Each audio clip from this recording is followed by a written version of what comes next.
Today and Across the Fence, it's lunchtime for livestock. We're going to learn why a growing number of Vermont farmers are putting their animals on pasture. Good afternoon and thanks for joining us. I'm Judy Simpson. The growing demand for local food means that more of our food is being grown naturally. For livestock producers, that means raising animals on pasture, which translates into healthier animals and a strong bottom line. And for consumers, it means better tasting food that's raised in the community instead of across the country. When Vermonters need information and research related to pasturing animals, they can turn to the Vermont Pasture Program. Joining me is Jen Colby. Jen is the coordinator of the Pasture Program with University of Vermont Extension's Center for Sustainable Agriculture. Great to see you again. Great to see you. Now, what changes have you seen in livestock pasturing over the past decade? Well, we've seen an increase in female farmers who have been pasturing more livestock and starting farms as well. We've seen an increase in young farmers, which is very exciting. In the last 20 years, we've gone from about 36% of the total farms in Vermont having some permanent pasture to 60% in the most recent ag census. So we still don't have as high an acreage as we'd like. We've gone from about 7 to about 11% of total ag land in Vermont in pasture. But it's very exciting to see as a trend that more farmers are incorporating it as some part of what they do. Well, it's hard to believe, but pasture grazing declined significantly in Vermont about 30 to 40 years ago. Across the Fence spoke with two of Vermont's grazing pioneers who told us how they got started and about the benefits to their animals, their businesses, and their environment. I don't know when exactly it was.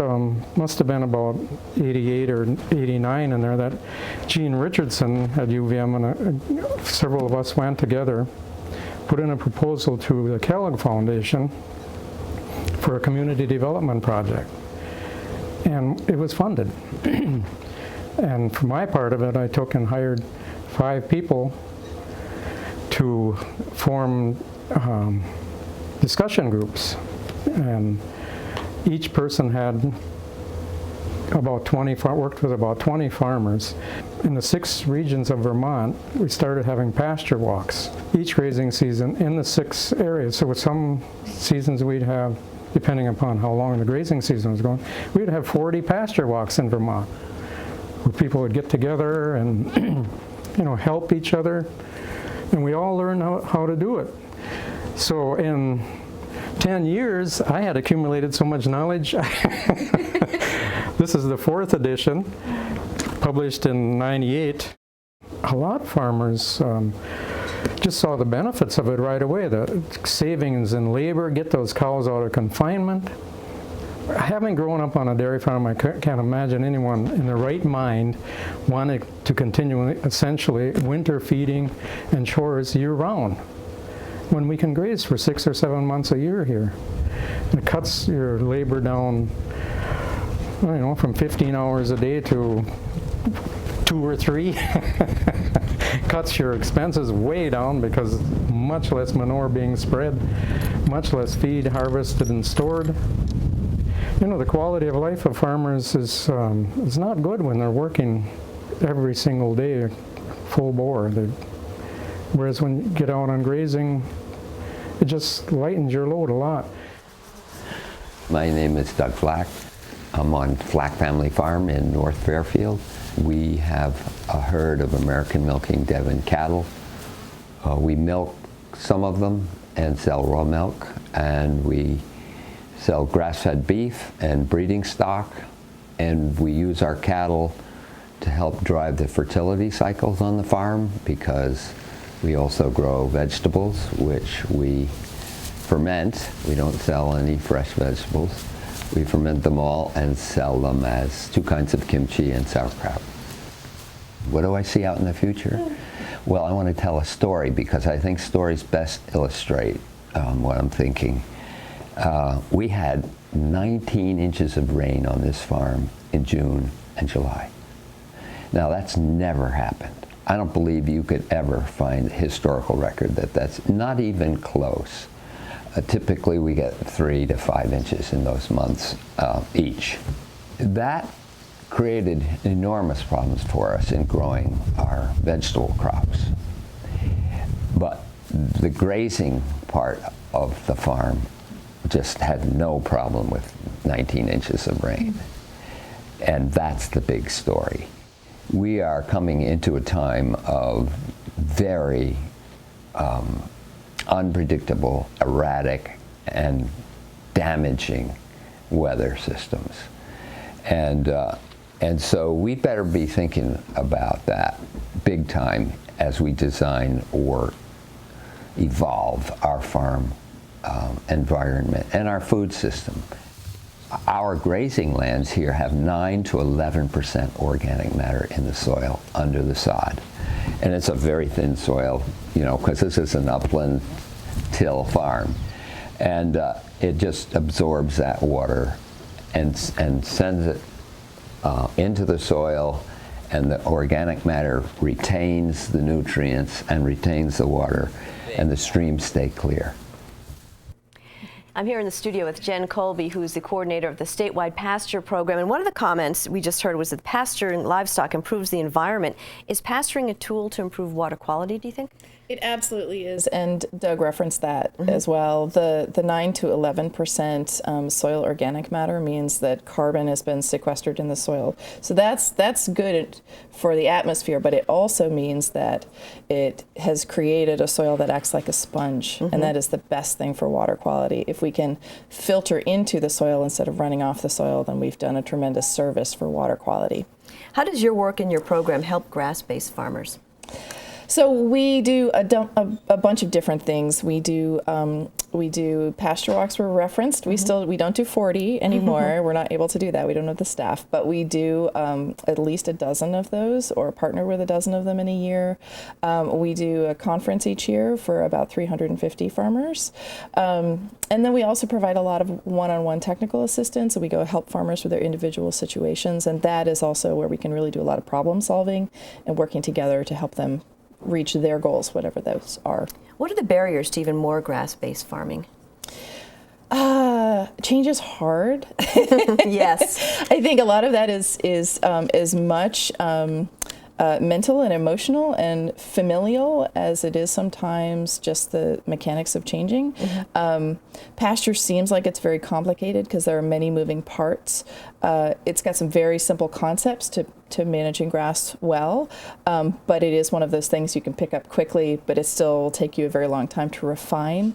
And I think that that's a little challenging for folks who've been able to sort of look at something in a linear way, and it isn't always that way. It's a little bit more changeable, a little bit more flexible, and that's not always easy for people to change. And so there are a growing number of farmers under the age of 35 who are swelling the ranks of pasture-based farms in Vermont. We talked with two of the young farmers to find out how and why pasturing fits the goals of their farm business. We have about 70 sheep right now. We'll have upwards of 90 lambs in the spring.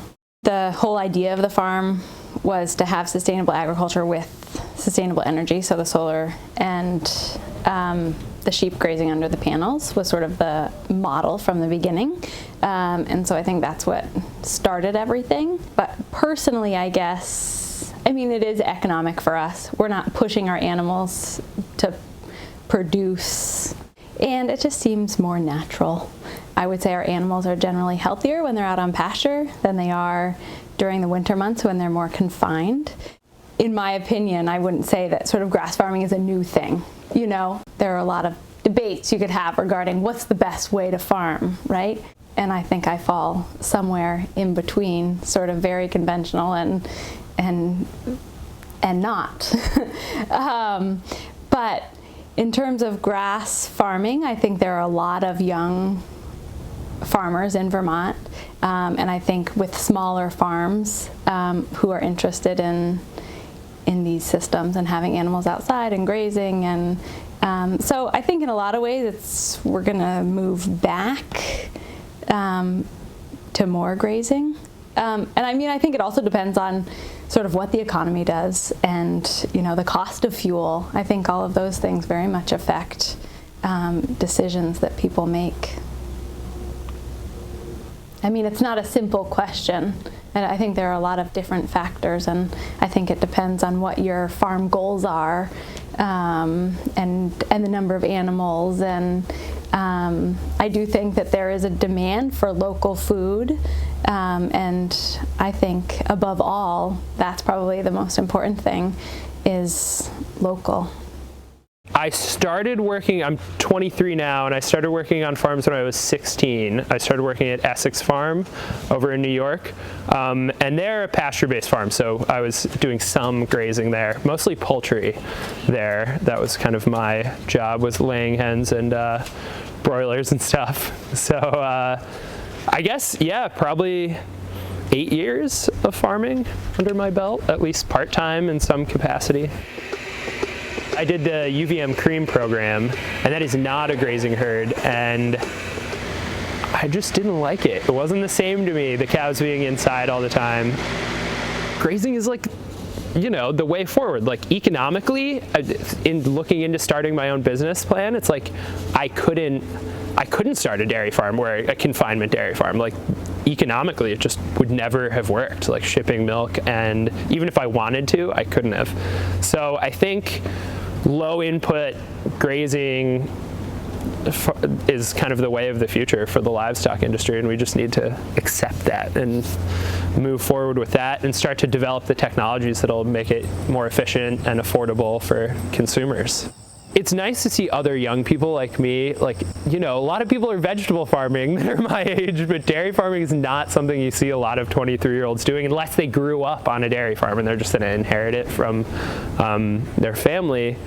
So I think that grazing kind of provides it's kind of like some sort of way to get people engaged. It's like a different thing. You get to be outside with the cows, and it's so beautiful and picturesque, and I think that's a way to attract people. Obviously, they have to figure out that it's really hard and not that romantic after the fact, but I think it's a good way to at least like get your hooks into young people. That we need a lot more young people raising animals and farming in this country.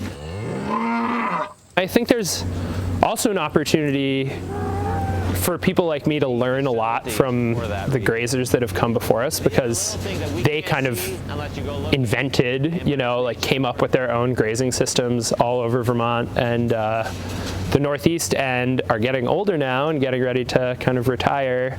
And we need to pass that knowledge along, or it's going to be lost, and people like me are going to have to start from scratch again, which is crazy. So, yeah, I think that's something that really excites me, is making those connections.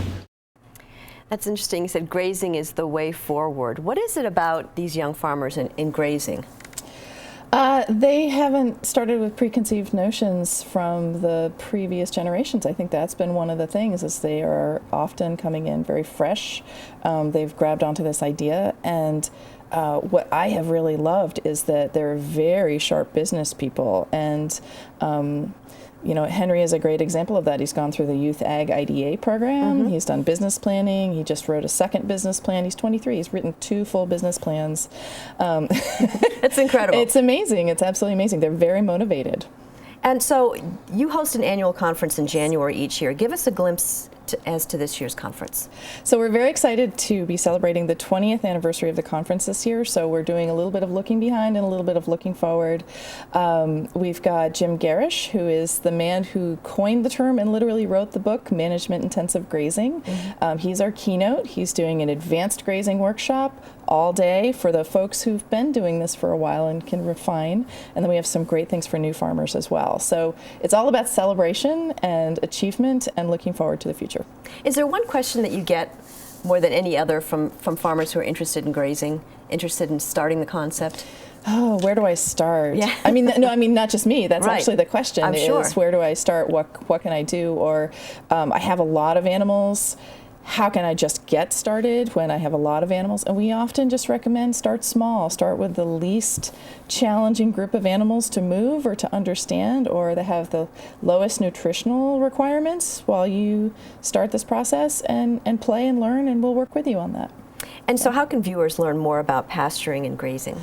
So our website is www.uvm.edu/pasture. They're also welcome to call my number on the screen. We have lots of resources, and the link to the conference is on the website as well. So people can learn all about that Yes. as well. Yep. Well, thanks for joining us today. Absolutely. Thank you. That's our program for today. I'm Judy Simpson. We'll see you again next time on Across the Fence.